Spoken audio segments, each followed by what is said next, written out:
এই যে উত্তাল একটা সময় আমরা পার করলাম ছাত্র আন্দোলনের অভ্যুত্থানের মাধ্যমে, আপনি বলছেন যে কেউ কথা বলেছে কেউ কথা বলেনি, এমনটা কিন্তু আমরা বিভিন্ন জায়গায় দেখেছি এবং ছাত্রদের মধ্যে বা আমাদের ফলোয়ার্সদের মধ্যেও আমরা দেখেছি যে তারা বলেছে যে আপনারা মাঠে নামেন, আপনারা কেন আসছেন না, আপনাদেরকে তো সবাই চিনছে। তারপরেও কিন্তু অনেক মিডিয়া কর্মী, মিডিয়ার যারা আছেন যে নায়ক নায়িকা বা তারকা, তাদের অনেকেই নেমেছে, অনেকেই কিন্তু এই আন্দোলন নিয়ে কোনো কথা বলেনি। তো সেক্ষেত্রে এই যে বলছেন কে কথা বলেছে কে কথা বলেনি, তাহলে এটা কি এখন আমরা ধরে ধরে আইডেন্টিফাই করে তাদেরকে হেনস্থা করব বা তাদেরকে মানে আসলে কি হবে? না, এখানে হেনস্থার কিছু নাই, কিন্তু আপনি যখন শিল্পী, আপনি যখন বলবেন যে আমি শিল্পী, আমার দায়িত্ব আছে, তাহলে আপনার দায়িত্ব, কারণ আপনাকে লক্ষ লক্ষ মানুষ ফলো করে ভাই, এবং আপনাকে কোটি কোটি মানুষ ভালোবাসা দিয়ে ওই স্থানটা দিছে। কেন সাকিব আল হাসানের প্রতি মানুষ ক্ষেপে আছে বলেন তো? সাকিব আল হাসানের সবচেয়ে বড় ফ্যানদের মধ্যে আমি একজন, আমি নিজে দাবি করতাম। আমার কষ্টে বুক ফেটে গেছে, কিছু বলতেছে না কেন সাকিব, কিছু বলতেছে না কেন মাশরাফি? আমার ক্যাপ্টেন বাংলাদেশে কই? কষ্টে বুক ফাটে নাই আমাদের? খারাপ লাগে নাই আমাদের? কারণ এই জনগণই তাদেরকে বানাইছে, ওই জায়গাটা দিছে, তারা পারফরমেন্স করছে। একজন গুড অ্যাক্টর পারফরমেন্স না করে তো গুড অ্যাক্টর হইতে পারে না, কিন্তু তার কাজটা যদি জনগণই না দেখে তাহলে কেমনে সে গুড অ্যাক্টর হবে?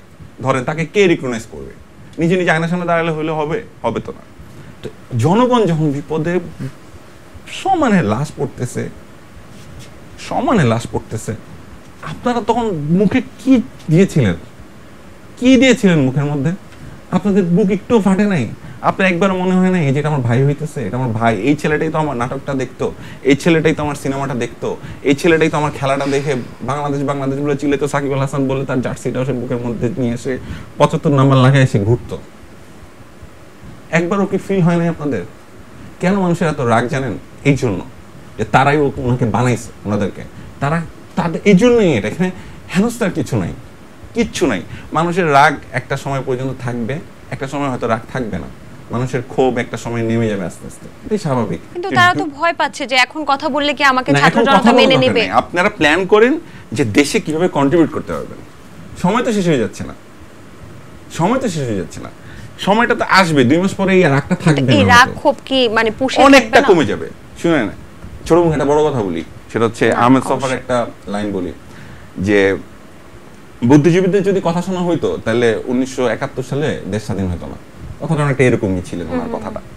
তো কথাটা আসলে এটাই, বুঝেন?